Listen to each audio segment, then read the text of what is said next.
Hi welcome to my class. So इससे पहले की क्लास में हम लोग डिस्कस किए what makes India a federal country और उसके 3 लिस्ट के बारे में, union list, state list and concurrent list. तो देखो हम लोग जो होल्डिंग टुगेदर फेडरेशन के बारे में पढ़े थे तो उसमें ये लिखा गया था कि होल्डिंग टुगेदर फेडरेशन में जितने भी छोटे छोटे यूनिट्स होते हैं उनको इक्वल पावर नहीं मिलता। तो कुछ कुछ स्टेट जो हैं उनको बहुत ही कम पावर या फिर कुछ कुछ स्टेट्स को कुछ स्पेशल स्टेटस दिया जाता है। तो इंडिया में भी एक कुछ स्टेट्स हैं जिनको कि स्पेशल स्टेटस दिया गया है। तो ऐसे स्टेट में आते हैं Assam, Nagaland, Arunachal Pradesh and Mizoram. They enjoy special powers under certain provisions of the constitution of India according to article 371। तो इन सभी स्टेट पे जो है आर्टिकल 371 लागू होता है, इसके हिसाब से वो लोग स्पेशल पावर्स एंजॉय करते हैं due to their peculiar social and historical circumstances. क्योंकि ये जो कंट्री है नॉर्थ ईस्टर्न जो स्टेट्स हैं उनमें उनका जो हिस्टोरिकल बैकग्राउंड होता है या फिर उनके जो कस्टम्स होते हैं, ट्रेडिशंस होते हैं, कल्चर होते हैं, वो बाकी के स्टेट के हिसाब से थोड़े अलग होते हैं। तो इसलिए इन सभी स्टेट को स्पेशल पावर्स दिया गया है। This special powers are specially enjoyed in relation to the protection of land rights of indigenous people. तो ये जो है उनका जो स्पेशल पावर है वो उनके ज़मीन को प्रोटेक्ट करने के हिसाब से मिला है। जैसे कि कोई बाहर का इंसान जो है वो आसाम, नागालैंड, अरुणाचल प्रदेश या फिर मिजोरम इन सब स्टेट में वो लैंड नहीं खरीद सकते हैं। जो उस स्टेट में रहते हैं इंडिजिनस पीपुल, मतलब वहाँ के जो असली लोग रहते हैं पहले से ही, खाली वही लोग जो हैं वो ज़मीन खरीद सकते हैं। तो ये उनके ज़मीन को बचाने के लिए ऐसे स्पेशल स्टेटस दिया गया है। Indian who are not permanent residents of the state cannot buy land or house here. Similar, the special provision exists for some other states of India as well. तो ऐसे ऐसे जो पावर्स हैं वो India के और भी कुछ कुछ स्टेट्स को मिला है। तो ऐसे में देखो इंडिया में और भी ऐसे बहुत सारे यूनिट्स होते हैं जो कि बहुत ही छोटे छोटे होते हैं जिनको बहुत ही कम पावर मिला है। So these areas which are too small to become an independent state but which could not be merged with any of the existing states. तो ऐसे कुछ यूनिट्स होते हैं जो कि इतने छोटे होते हैं कि उनको ना स्टेट बोला जाता है और ना ही वो किसी स्टेट के साथ मिल सकते हैं। तो ये जो है वो अलग होते हैं, इंडिपेंडेंट होते हैं।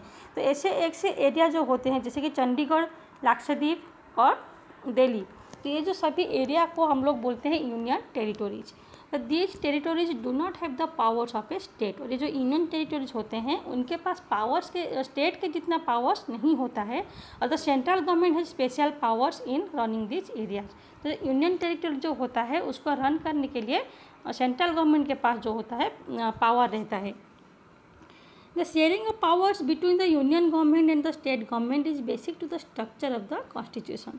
तो ये जो पावर शेयरिंग सभी होता है सेंटर और स्टेट के बीच में, ये सभी स्ट्रक्चर जो होता है वो कॉन्स्टिट्यूशन में पहले से ही लिखा गया। तो इस स्ट्रक्चर को हम लोग बदल नहीं सकते, इसको बदलना इतना ईजी नहीं होता। It is not easy to make change to this power sharing arrangement. The parliament cannot on its own change this arrangement. तो पार्लियामेंट जो है वो अपने आप खुद इस अरेंजमेंट को चेंज नहीं कर सकता। इसको चेंज करने के लिए क्या होता है, any change to it has to be first passed by both the house of parliament. तो सबसे पहले कोई भी लॉ को या फिर कोई भी सिस्टम को चेंज करने के लिए पहले उस जो रिजोल्यूशन होता है उसको दोनों हाउस में पास करवाना पड़ता है। दोनों हाउस में पास होने के बाद वो भी एटलीस्ट 2/3 मेजॉरिटी, दोनों हाउस में जितने भी मेंबर्स होते हैं उसी मेंबर के 2/3 मेंबर्स जो है उसको एग्री होने चाहिए।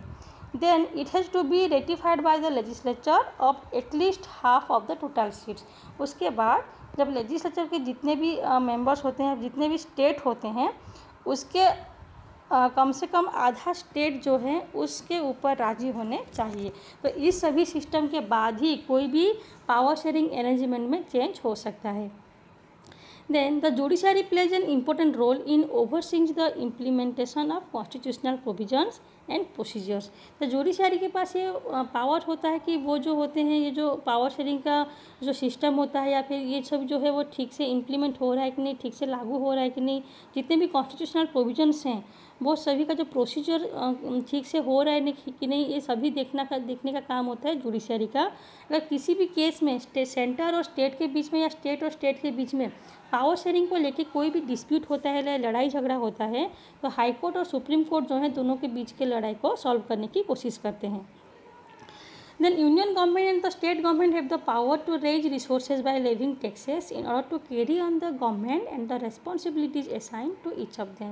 तो पावर सेंट्रल गवर्नमेंट और स्टेट गवर्नमेंट के पास ये अधिकार होता है कि वो अपने सोर्स को बढ़ाने के लिए, अपने इनकम सोर्स को या फिर एक कंट्री को, स्टेट को चलाने के लिए पैसा चाहिए होता है, तो अपने राज को उसको बढ़ाने के लिए वो लोगों से टैक्स जो है वो कलेक्ट कर सकते हैं, ताकि उनको जो एडमिनिस्ट्रेशन का जिम्मेदारी मिला है उसको वो सही कैरी कर सके।